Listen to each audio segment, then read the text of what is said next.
அண்மை செய்தி. சென்னை அண்ணா நகரில் சிறுமி பாலியல் வன்கொடுமைக்கு உள்ளாக்கப்பட்ட விவகாரத்தில் தற்பொழுது சிறுமியின் வாக்குமூல வீடியோ மற்றும் ஆடியோவை பரப்பியவர்கள் மீது நடவடிக்கை எடுக்க வேண்டும் என்று சென்னை உயர்நீதிமன்றம் தெரிவித்திருக்கிறது. அண்மை செய்தியாக நாம் பார்த்துக் கொண்டிருக்கிறோம்.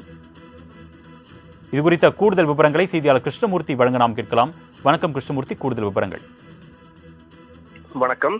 சென்னை அண்ணா நகரைச் சேர்ந்த 10 வயது சிறுமி பாலியல் வன்கொடுமை செய்யப்பட்டது குறித்து புகார் அளிக்க சென்ற பெற்றோரை அண்ணா நகர் அனைத்து மகளிர் போலீசார் தாக்கிய தொடர்பாக தாமாக முன்வந்து விசாரணைக்கு எடுத்த வழக்கை சென்னை உயர்நீதிமன்றம் சிபிஐக்கு மாற்றி உத்தரவிட்டிருந்தது.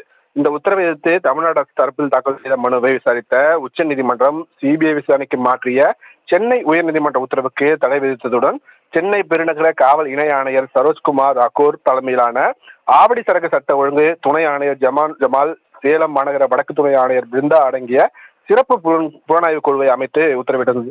இந்த குழு தனது விசாரணை அறிக்கையை வாரந்தோறும் சென்னை உயர்நீதிமன்றத்தில் தாக்கல் செய்ய வேண்டும் என்றும் உச்சநீதிமன்றம் உத்தரவிட்டிருந்தது.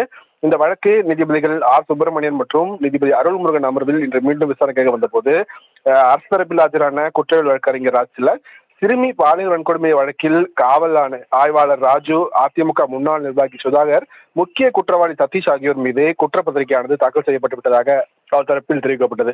சிறுமியின் வாக்குமூல வீடியோ மற்றும் ஆடியோ வெளியான வழக்கில் குற்றப்பத்திரிகை தாக்கல் செய்ய அவகாசம் வழங்க வேண்டும் எனவும் அவர் தரப்பில் கோரிக்கையானது வைக்கப்பட்டது. மேலும் சிறுமிக்கு இழப்பீடு வழங்குவது குறித்து உயர்நீதிமன்றம் முடிவெடுக்க உச்சநீதிமன்றம் உத்தரவிட்ட நிலையில் இழப்பீடு கோரி சிறுமியின் தாய் மனு தாக்கல் செய்துள்ளதாகவும் அது குறித்து பதிலளிக்க அவகாசம் வேண்டும் எனவும் கேட்டுக்கொண்டார். இதையடுத்து சிறுமியின் வாக்குமூல வீடியோ மற்றும் ஆடியோவை பதிவு செய்தவர்கள், அது மட்டுமின்றி அதனை பரப்பியவர்கள் மீதும் நடவடிக்கை எடுக்க உத்தரவிட்ட நீதிபதிகள் வழக்கின் விசாரணையை மார்ச் 17ஆம் தேதிக்கு தள்ளி வைத்து உத்தரவிட்டிருக்கிறார்கள். கூடுதல் விவரங்களுக்கு நன்றி கிருஷ்ணமூர்த்தி.